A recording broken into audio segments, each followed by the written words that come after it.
All right, my name is Jared Matheson, the host of the Upstream podcast, and today's guest is kind of a surprise to some people. I didn't know if we would ever cross paths again. I met him 3 years ago. We worked for the same company. The company was Valuetainment. That Yep. is what got me to move to Texas in the first place.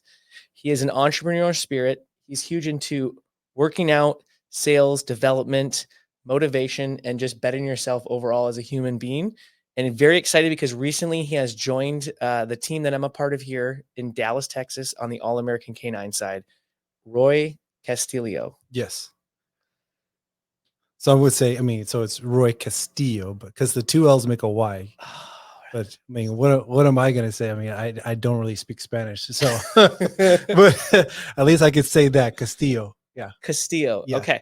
All right. So we're gonna get into some fun stuff. We're gonna talk about business, entrepreneurship, maybe a little weightlifting, fitness. We're gonna go down some movie trails. I believe Love to movies. Yeah. correlate to stuff. But first off, is when you hear the word upstream, what is the first thing that comes to your mind? Upstream. I guess when I hear the word uh, upstream, I'm thinking of you're fighting against resistance, and so just where things you could take the easy road and just go with go downstream, just go with the flow, or you can fight to against where not a whole lot of people will go and just and see where it takes you. So that's what I mean. At least what comes to my head. Yeah, no, that's good. I always ask because everybody, the reasoning for the word is it's different for everybody, but it's kind of got the same thing. You're fighting against the current. Yeah. And you're fighting. For me, what it means is like you're going against what the mainstream and today's society is telling you what to do and the brainwashing. But at the end of the day, is it's really interesting when you give someone a word and the perspective and the definition can be not completely different, but it can shift based on people's experience and personality. Mm-hmm. And so with that, going into that, let's just kind of segue right into the whole like business kind of world. I just want to get some background on your thoughts. Well, hold on. I'm not gonna let you off the hook like that. Like, I want to hear what upstream means to you. I mean, I know you kind of gave me like this little what everyone else hears you, but like, what does upstream mean to you? All right, I like it. I don't get challenged like that. Thank you. So upstream to me is it's going back to the source. It's going back to where we were created. And one of my favorite analogies is salmon, and I love fishing. So we just went fishing yesterday together. Constantly. So you caught about like what 15? I don't know, something like that. Something like that. Yeah, I think you and I were like pretty much close to like tying, but yeah, that was fun. The cold really like that was terrible, man. I mean, I'm glad you said something because I'm new. I'm like, I got invited on the boat. I'm not gonna be the first one to say it, but you're like, yeah, let's just get rid of just catch what we need to go and get out of here. I'm just like, all right, let's do it. dude, it was for like 10 minutes we got poured on. Yeah, it was crazy. So going with the fishing is salmon. What they do to have their offspring is they have to go all the way back up the current, up the stream, and they go lay their eggs, and they actually go there to die. And so to me, upstream is to go back. You have to battle through bears, fishermen. It's not an easy track to go then reproduce, but it's the source. So that's where they were born. So they come back to where they were born. And so upstream to me is really like, it's about finding the truth and also, but like finding the source. So like God created us and how do we come back to him in all aspects of our life? That's where I really like to focus is how do we get back to him in everything that we do? And that's it. Gotcha. That's the point of this podcast, like trying to get an understanding, right? Yeah. And you know, what's beautiful is God created everybody and he created everybody uniquely. And so everyone has a story and everyone has different backgrounds, different experiences. And so we're all children of God. And so when someone pigeonholes, this is how it is, I just don't believe that. I really believe God has a unique perspective on life that he put in everybody. And so I love talking to people to see, why do you believe what you believe? How did you get there? You know, what's funny is that, I mean, growing up as a Christian myself, I mean, we were in the church pretty much every Sunday. we did this thing on even on Wednesday nights called Awana. So I was part of that Awana group. Shout out to everyone at First Baptist Church. And but one of the things that recently happened with me is that I'm kind of like I don't want to call it refining my faith. I'm just like really questioning. And I'll, to me, when I say when I'm thinking of questioning, at first, I was like, well, I mean, questioning, it's like kind of like disobeying is a bad thing. But I was speaking to a pastor, trying to remember, but he he was actually a client of mine while I was at Valuetainment. I just kind of reached out to him. We just kind of just started talking. And I said, I feel I feel weird whenever I say I want to challenge it. He goes, "Well, why do you feel that way?" You go, "I just feel like it's a bad thing." He goes, "No." Just like when you think of yourself as now that you're a father, as a father, that's a level of connecting where eventually when you get to a certain age, your kids are going to challenge you. Like I remember challenging my dad a few times, but the reason I didn't challenge him so much because I mean he would get angry and stuff like that, and but to me as a father, I'd want my kids to challenge because I mean it's a level of interaction, it's a level of coaching to be able to like coach and say this is why, this is why, this is why, and the more you do that, I think the better your relationship gets. It's so funny that how that is. So it's like you want to wrestle with your dad, and then he goes, "Okay, then I'll teach you why you shouldn't wrestle me." And then you just go, "Oh man, I just gave this huge respect for him now because he whooped my ass." So Yeah. yeah, Dude, no, it's funny, like, they say, like, "Go wrestle with God." So when you talked about, like, go talk to him, like, our Father wants a relationship. He doesn't want somebody to just be a robot, and so when you said you're, like, looking at from, like, you as a father with your kids, like, picture that, like, if the God of the yeah, universe created us and you wanna wrestle and you wanna, like, challenge and figure things out and, um, you're gonna meet this guy one day because 'cause you're gonna go through NLE, but, he always says, "Utzpah." You gotta chutzpah, have utzpah, chutzpah. and you gotta, That like sounds like y he drank some like shot of vodka. And he just said chutzpah, No. chutzpah.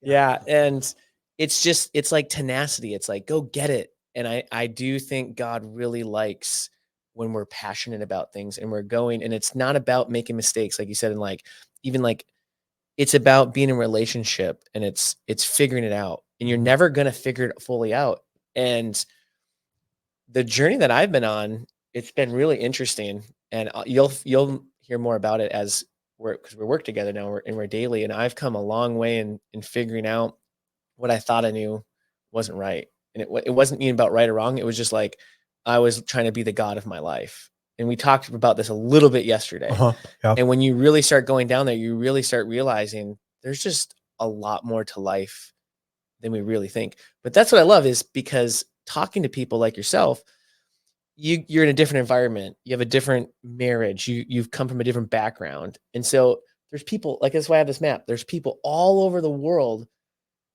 that have different experiences and they have different things, but at the end of the day, they all gonna come back to the same source. So there still is a truth, but the pathway to go back, like, they take a different journey sometimes to get there, but yeah, they still come back to the same source. There still is only one source and one truth, but you still have to they come back in different rivers to go up. yeah. That just reminds me of the book, and we read this in the company. Uh, what is it? The resistance is the way. Um, Yeah, I'll look it up, but yeah, like, oh no, it's called The Obstacle is the Way. Oh, it's a great book. The obstacle is the way. So you gotta it's just like what you're talking about upstream. The obstacle is is the current fighting against you, but that's the way, you know. Yeah. Well, that goes back into, what I wanted to touch a little bit base on is motivation and discipline and how they are completely different, but they're both necessary and how if you don't have motivation to go do something, you think you won't do it, but if you build discipline, you still will do it regardless if you want to do it.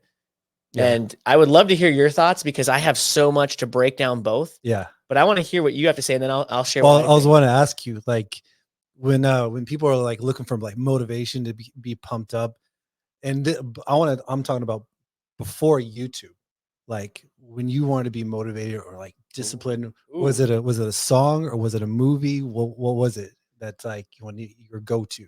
No, this is great. It's funny you said before YouTube because that's where most people go now is they put like a music video and a song on. But where I would go to is I would just go to a place in my mind, like I'm out in the middle of nowhere in Minnesota in the country, and I go, I want to do something with my life that's bigger than like most people can dream of out here. I want to go do something. And so what I do is I go, if I can go do it, then it'll encourage that other people that live in the middle of nowhere that no one knows of can go do things. So I'd get motivated by just aspiring to go be great and like be a beacon for people. Like you can go, then Hmm. you can go do it. Cause like there's nothing special about me that's like that's if I go do something that someone couldn't do it. So I'm like, if I can freaking go build something, then anybody can do it. That's where I would go. Yeah. Where would you go? Well, for me,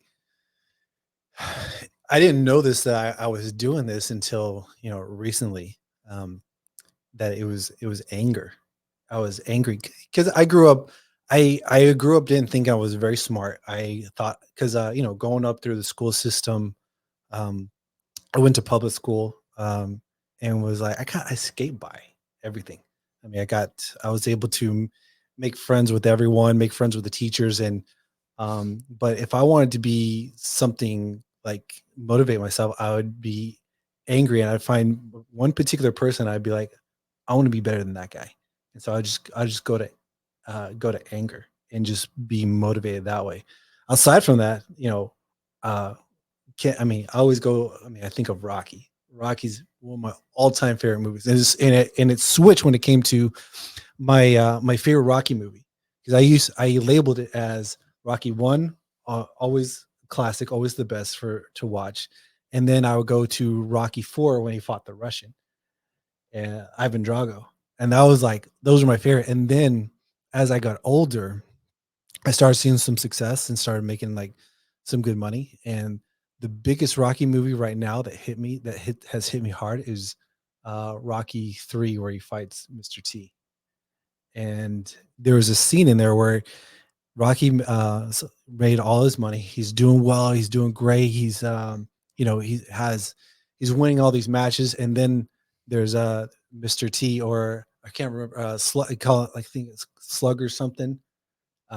But he was protected, and then he got beat by him, and then now he's trying to figure out, how do I come back, how do I do this? Apollo Creed challenges him, say, hey, get back in their ring because you weren't the same.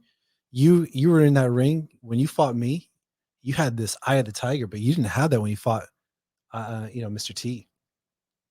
and Oof. and then so Rocky was trying to find his way back, and there was that scene where he was running on the beach. He had those nice, cute shorts with him. Yeah, yeah. They're running across the beach, and yeah. So he was running, and then you could see like he was just defeated because he was thinking in the mindset of, I don't want to lose what I've got.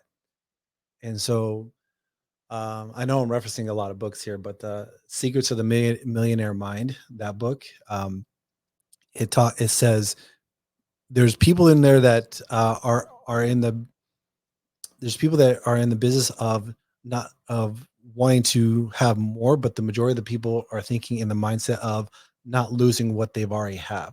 So it kind of puts them in the level of fear Mhm. of like expanding more, being able to do more. And so that always stuck into my mind. So that one for a while has been the biggest impact for me. Like once you got it, then all of a sudden it gets taken away from you, and then you're like, feel defeated. And how do I get back to it?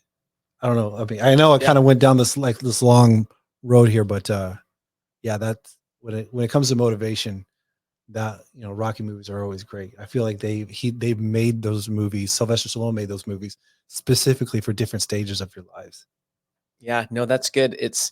There's like a saying that just sums up exactly what you said. And I don't know who says it, but it's the wolf climbing the hill is always hungrier than the wolf that is on top of the hill. Yeah.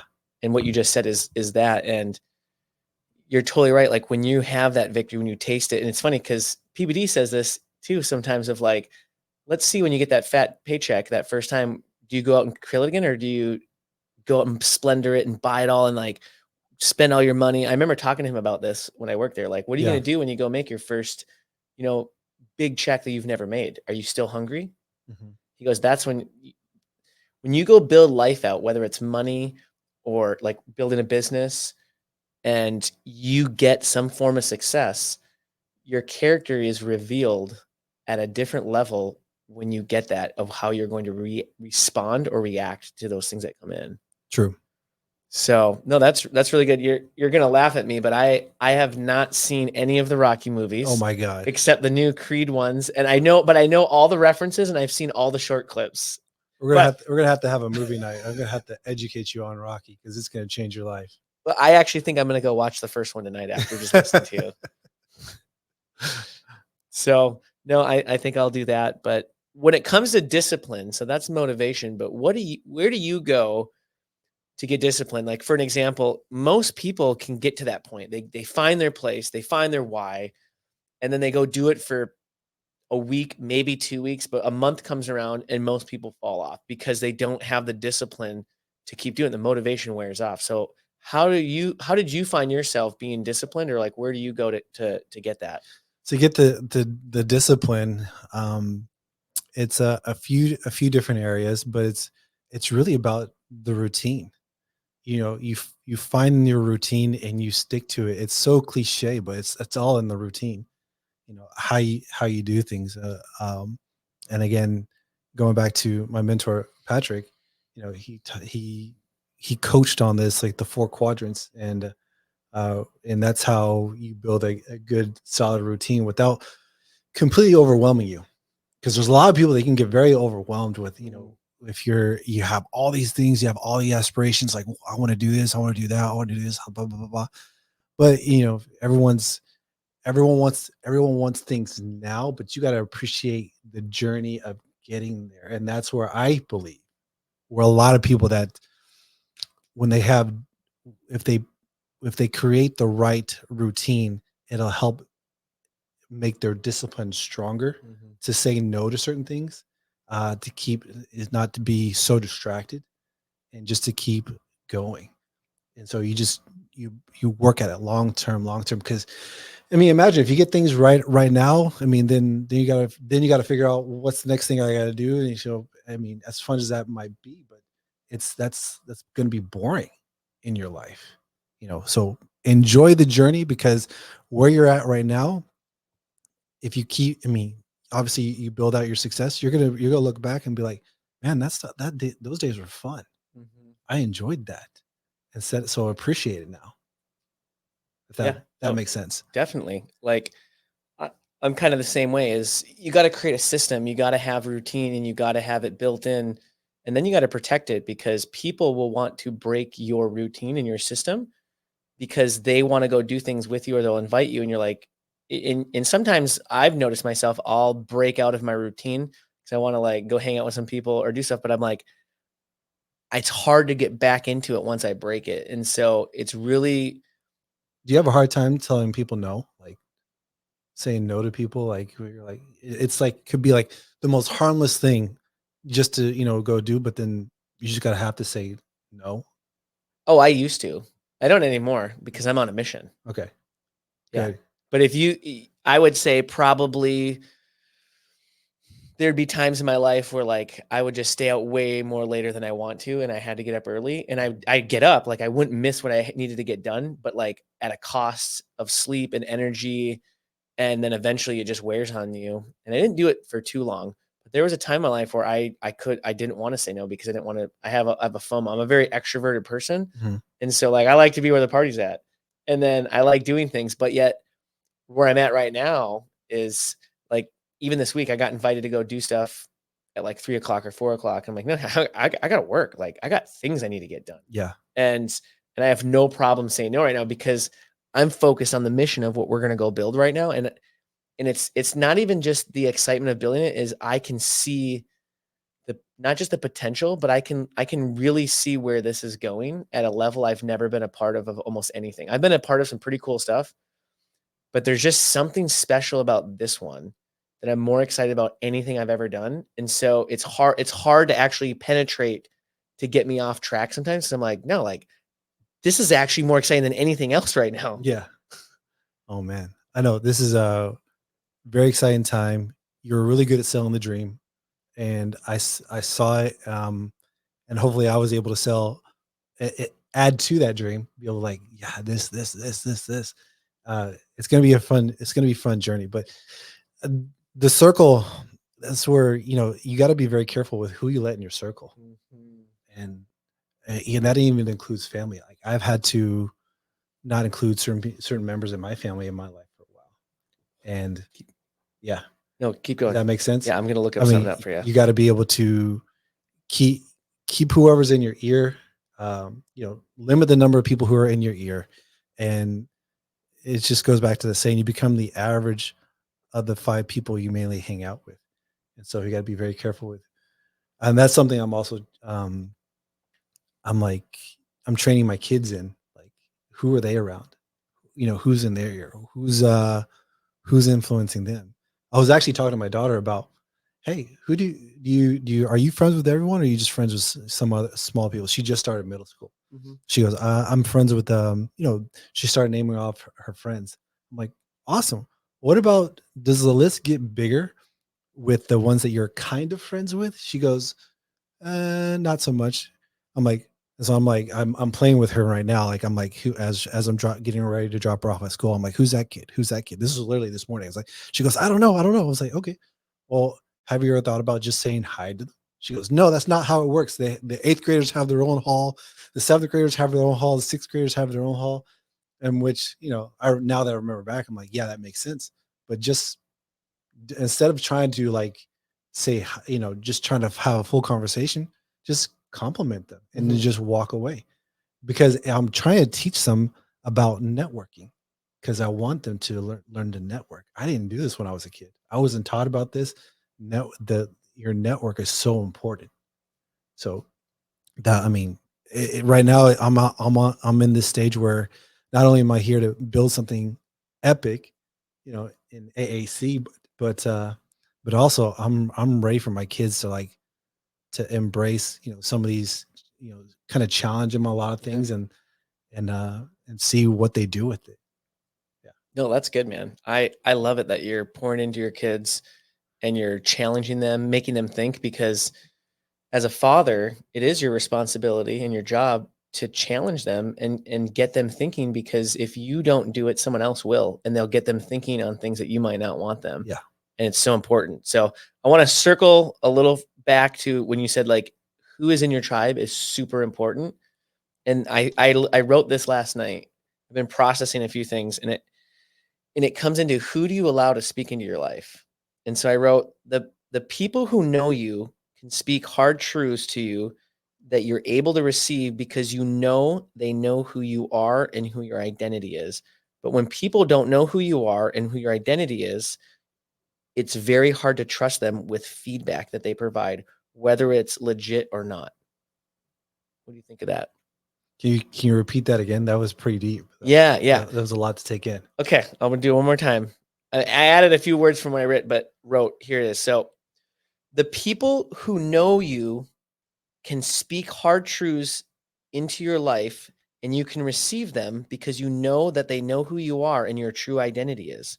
But when people don't know who you are and who your identity is, you are able to not trust them with feedback, whether it's critical or not, that they provide to you. So basically, Mm. what was happening was is some people were pouring into my life and giving me, we'll call it feedback, but really it's they see things and we'll call them like maybe blind spots and they're giving me words of encouragement. But with words of encouragement, usually you got to fix something that's, I don't want to say wrong with you, but like, hey, like you're lacking here and God created you to be this person right here.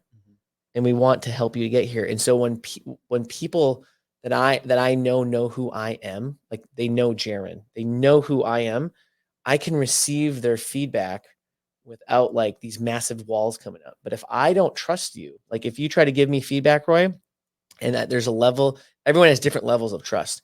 If you go to a point where I'm not there with you yet, and I naturally will go, whoa, like, I don't know, you don't know who I am. Right. But if I know you know who I am, even though we haven't spent enough time, like a lot of time together, but if I know you know who I am, I will really consider what you tell me more than if you don't know who my identity is. So I've been really going through that. So I'd love to hear your thoughts on See, that. that's interesting because I'm kind of like the opposite Oh, a this little is bit. great. I want to hear The this. reason because I mean the people that know who I am and they're I feel like maybe they're just I don't know, they're just kind of blowing smoke. They're just agreeing with you or just like, just because they know you, they're like, yeah, yeah, yeah, yeah. Whereas someone I don't know and I can get some truths from them because they don't know who I am. They're just going off first impressions. And so off of first impressions and I can already tell how their demeanor is and how they interact with me. I'm like, okay, there's something there that I got to learn from this. So on both sides, the truth is in the middle. It's somewhere in the middle. Whether you know me or you don't know me, because there's something there. So that's how I look at it. I mean, same thing when it comes to you know like the media. The truth is in the middle.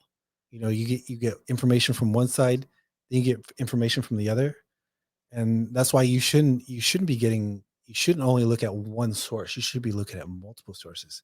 Again, this is a again going back to why the PBD podcast is so important. I think to me it's very important. I watch it all the Hmm. time. That you see both sides, and then so with me, how that trains me is like understanding both sides. Not I mean, me and my wife, we have a lot of deep discussions about this, and we'll agree on a lot of things, and there's some things that we don't agree on, but we're able to have that conversation. That's what I love about it, Yeah. where we can have that conversation and we can both agree that there's some truths in the middle. No one side should be stronger than the other, if that makes sense. Not to get too political here, but No, I like, totally get it. So I would say I was coming from a little bit different angle. So I'm going to rephrase my question a little okay, bit. But I agree with what you said though. okay, When I meant, do you know who I am? It's not, do you know what I do? Do you know the value that I bring? Do you know my skill sets? It's, do you know me? Do you know who my identity is? okay, And so there's not many people I feel like who actually really know me. And so I'll give like an example is say say I'm doing something that really frustrates somebody. Okay. And that person, if they really know who I am, they're gonna come to me in a matter of they know like I'm not trying to frustrate them. They just know that I am because they know who I really am in my character. And sometimes they'll be like, "No, you are being a dickhead right now, or you're being an a-hole." Like, right? Because I go, "I know you." So there's this thing where like if you truly know somebody, um, to receive really critical feedback, and this is why it's interesting talking to people, because for me, if I don't know you, I'm like, if you don't know who I really am and how respond to things and like what I believe, I find it very hard for people to speak into my life, but there's a lot of people that will say they know who I am, but I know they have no idea. I know they know. Oh, wait, hold on, let me phrase it. I know that they don't really know me, even hmm though they say they would. I know you don't really know me. And part of that, though, this is interesting, is I haven't allowed myself because of fear to really show them who I am. And I have some very interesting examples of this throughout my life okay. that I can go into. But at first, I want to hear what you Well, I was does wondering, that make sense? yeah, that makes sense now. I get that. So, is there a certain criteria that they need to meet in order for them to really get to know who you are, what you're all about? So it's not a criteria. So this is really interesting. I think you'll find this kind of maybe I don't know if the word's fascinating, but like so for me, there's certain types of people that I don't reveal myself to completely. And then what'll happen is I've done this in the past. I'm much better now at it. I don't really go down this, but I used to almost create a false identity of who Jaron Matheson is because I wanted them to like me, right? Gotcha. Yeah. And so what would happen is you can only keep that facade up for so long, and then eventually it wears on you. And then when you actually I'm like, "Okay, I'm gonna be me now." And so I say a year goes by, you be you. And then everyone would be shocked and be like, well, that's not you. And I go, actually it is. You just never saw this part of me. And so these people would give me feedback on certain things. And then I would go do something and I would do it differently than they would think I would do it. And so the feedback wasn't correct. So a lot of what I said earlier is really, it was an identity issue that I had that I would bring into relationships with people. And so the true me never really came out around certain people. And so if I didn't know that you knew who I was, I almost just started going the wrong way and it kept going really bad. Gotcha. That's where I was coming from. But Okay. I exactly knew what you were talking about because I'm like, oh yeah, but I was like, I had a thing I had to work through. And then that's where I'm at because of what I've gone through. For me to receive feedback, if I know you know who I am like all in. I don't if I've known you for 5 minutes and I can look at you and I go, "You get me." I don't need to explain anything. I'm like, "I trust you." But if there's a lot of people I've known for years and I'm like, "They don't get me and they don't know me." Gotcha. But part of it has been me not allowing it. So does that mean, is that like, are you still doing that? Is that kind of like exhausting, like for you to do that? Yeah, I don't do it anymore. You don't. No, the last time I did this was probably like 2 years ago. It was still after I left Valuetainment. Okay. And it would just be it'd be like with certain personalities. And it was really tiring, man, Yeah. and it sucked. It was not fun. I feel like I mean, to a certain extent, I think everyone does that. Everybody does it. I can't honestly. No, I'm going to change my answer to absolutely 100%. Everyone does exactly that because I know I do that. I know my wife does that. I mean, I mean, but yeah, I mean, it can get very exhausting. People can get lost in that sauce and just, you know, what is it? It's there's a Seinfeld episode where someone will ask George Costanza about how do you pass a lie detector? Yeah, it was I think it was Jerry Seinfeld. Like he was going to be put on a lie detector, and then he would ask George like, how'd you pass a lie detector? He goes, it's not a lie if you believe it. Say that again. It's not a lie if you believe it. Hold on, let me process this. So, if it is a lie, though, but if you believe the lie, to you, you believe it's truth, but it is still is a lie. Yeah, well, the reason why I'm going down this direction because there's a lot of people they'll play that same narrative or that that same facade for so long Mhm. that they'll start believing it. They start believing that they're this person, which, if you think about it, it could be damaging done wrong, but it actually can serve you tremendously if done right. Almost like the whole fake it till you make it. Yeah. Does that make sense? Yeah, I've done that a lot, and this is interesting that man, this is such an interesting topic because I think this goes back to your identity and kind of like what I went through in a sense.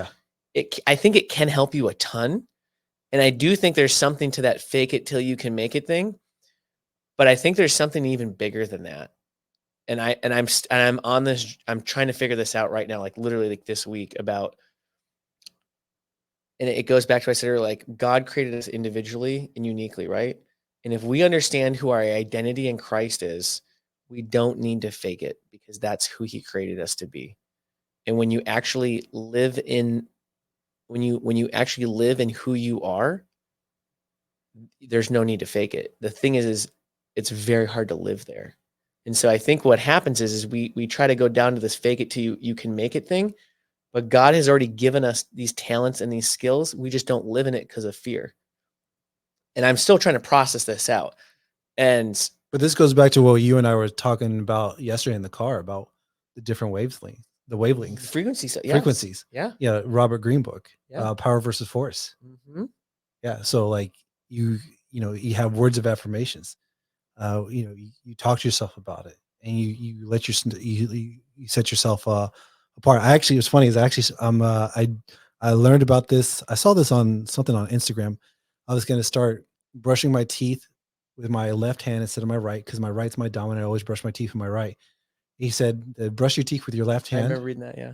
brush your teeth with your left hand, tell yourself you love yourself, like, I think, like, 20 times, and then, like, take in really, intentional breaths, like, take 20 do, like, 25 of them, in the morning, do another 25 in the afternoon, do another 25 at night, because breathe more oxygen into your air, and it kinda, like, changes, how you think of yourself.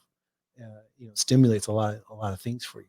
But, I know I'm kinda getting off topic here That's a little good. bit, but it's like, yeah, I mean, like I was saying before, I think that to have that facade done, if it's done the wrong way, that the way that, you were describing it, I think it's very detrimental to a lot of people.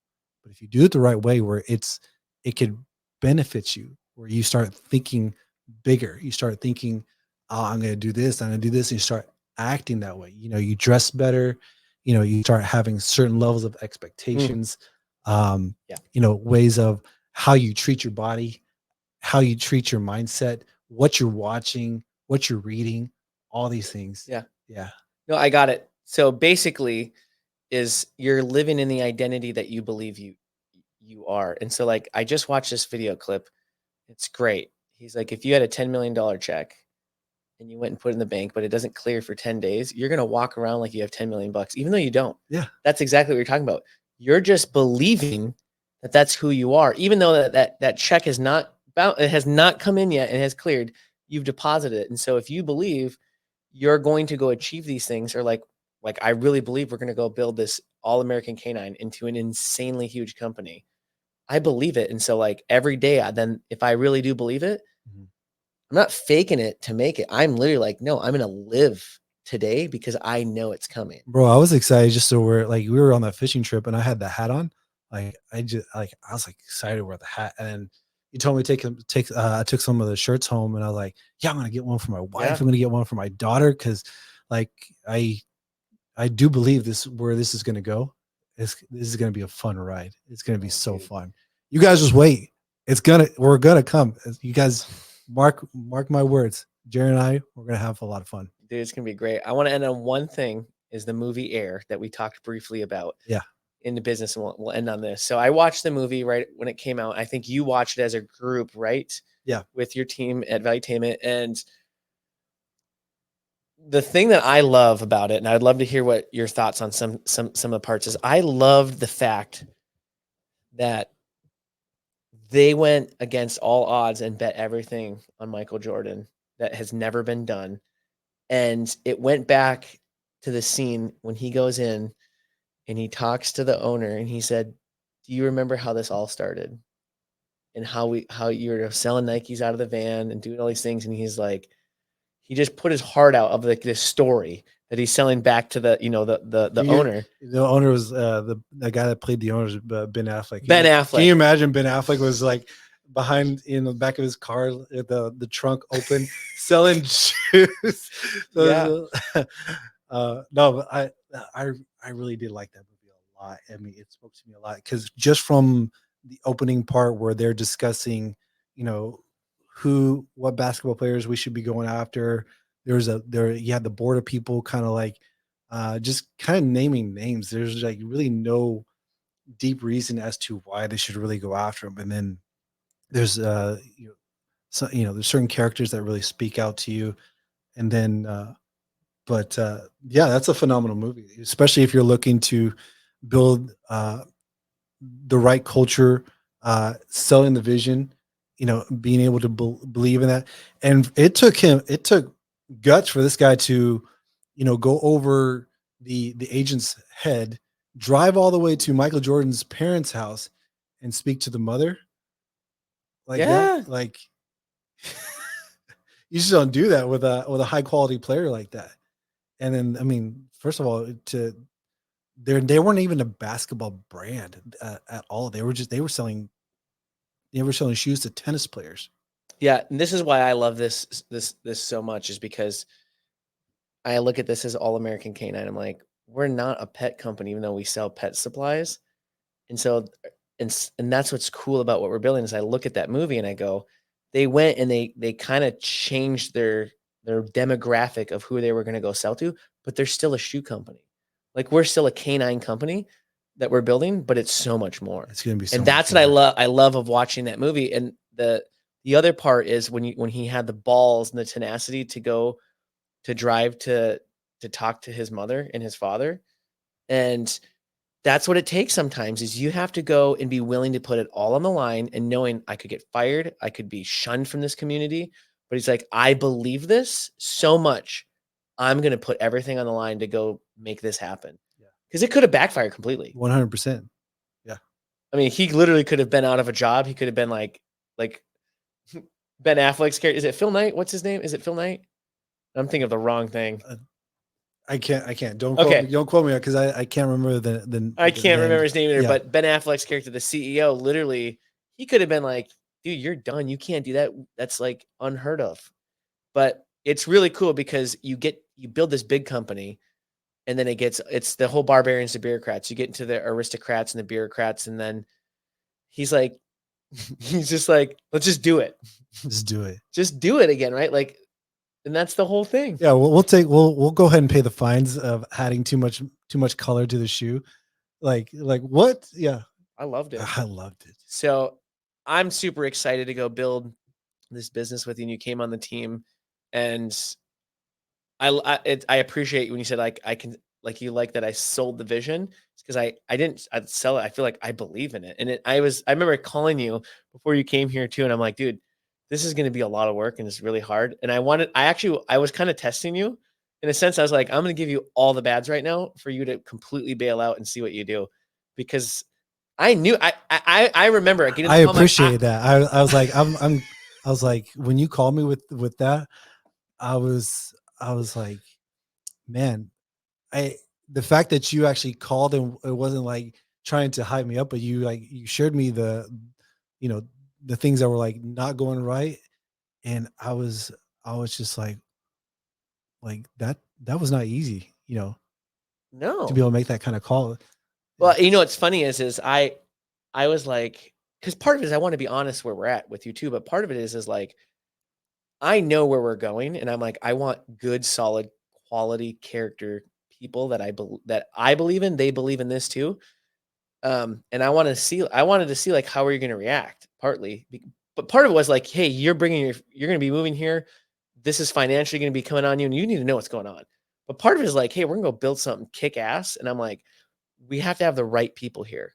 And we've kind of talked a little bit about this, like your Yeah. culture and your tribe is important. And if you're not a fit, and I'm like, hey, I'm all in. Like I'm living with another family right now. I'm trying to save as much money as I can. I'm cranking this thing out, and I'm like, this is what it's going to take. Are you ready to come for the ride? And you were like, yeah. And I was like, you said it so fast too. I was like, well, damn, I want this guy on my team. I'm like, hurry up and get here. But no, do you remember what I actually said to you? We'll say it again. So I said I just remember saying when after you told me all that information, I was like, good, I'm not scared. Yeah. I know where this is gonna go. And it doesn't make I mean, of course we're gonna run into this, but that's part of the journey. That's part of the story. You Yeah. know? Yeah. Okay. This is the last thing I'm going to do, and we're going to wrap it up. You've watched The Hobbit? The Hobbit. Oh. I have, yes, I have watched the first one. Oh gosh, that's like me saying I haven't watched Rocky the way you said that. I love Lord of the Rings Hobbit. So in The Hobbit, Bilbo Baggins, the dwarves come to his place, Gandalf brings him, and they're going to go on an unexpected journey. Yeah. Okay.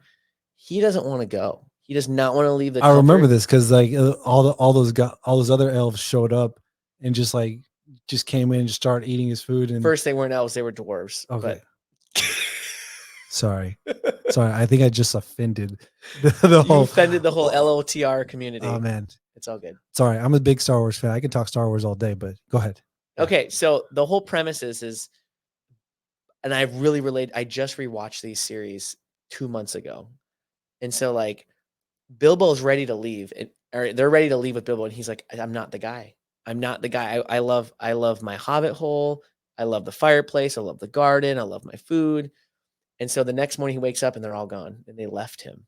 They said, fine, we're not going to like, it's your choice. We're not going to literally drag you out the door. Ah, And you could see he like walks around and he's got like this thing and he like twitches his nose like this. It's it's funny. His character does it, and he's just like thinking like, and there's this moment, and you can see it. The actor did such a good job. This like shine or glee in his eye, like it's like he went back and he thought actually he went forward and then he came backwards. Like I went forward like the rest of my life, and on my deathbed, you could just see it in his eyes, like, would I regret not doing this adventure? And you could see this moment of like, Mm. I have to give up everything I know and all the comforts I know and and go do it. But it will be the adventure of your life. And he's like, I'm gonna go do it. And here's what's interesting. The characteristics of hobbits in the story are not adventurous folk. They don't ever do anything. They just sit there. So he's like, I'm gonna break free of that. So when I was watching this is I was had to make a decision in my life. I'm like, to go all in on this, I need to go live with another family. I need to cut all expenses. Um, and I need to just completely go all in, not go get another job. And I need to, and someone offered to literally house us for free to go after our That's dream. amazing. And it's like crazy. And so I literally was like, I'm in this moment. God has given me the right people that love me and my family to go pursue this dream. But it's super scary because you're leaving the comfort of the hobbit hole. Yeah. You're going all in. And I remember though that scene, I watched it and I go, I would regret this the rest of my life. Even if I fall flat on my face and this doesn't work, I still would have loved the opportunity to go on the journey of my the unexpected journey of my life. So when I watched that, I was like, I am all in on All American. Here's the thing. I'm not gonna let this fail. It has too much Oh momentum. yeah. I am gonna be relentless in this pursuit. Yeah. So, bro, we're gonna crush it. No, we're gonna kill it. And this is what's great. You're not, I'm not, Steve's not, Air's not, Bethany's not, Leah's not, Jake's not, Alex. We're all in on this. And so it doesn't just come down to one person, it's a team. We got a really good damn team. I think so. I think we have something special here. Well, brother, this is fun. Yeah, I like this. you're gonna come back on. Oh, we're gonna do some more of these. Yeah. Yeah, no, it's good. We have so many more topics that we can touch on. So that was really good, man. But thanks for coming on. Appreciate it. Thanks, man. All right.